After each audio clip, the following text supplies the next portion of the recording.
me ask you, is food security today as important as energy security?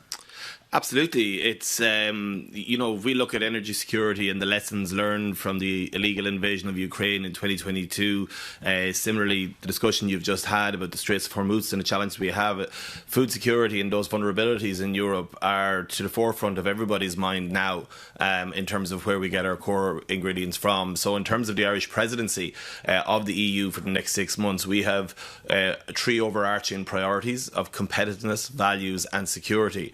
And from my perspective, chairing the Agri-Fish Council for the next 6 months, security and food security and the contribution of our farmers and our fishermen and women all over Europe is not in conflict with other elements of the security debate, but is an integral part of it. On that note, farmers say they cannot absorb another spike in input costs. What concrete support can they expect in Ireland and elsewhere from the Irish presidency and from the EU?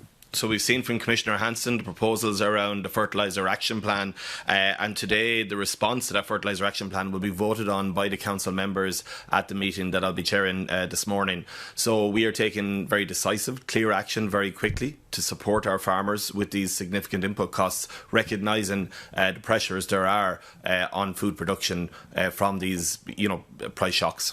And one more on the budget discussions. The next EU long-term budget is becoming a battle over priorities. Is the common agricultural policy under threat?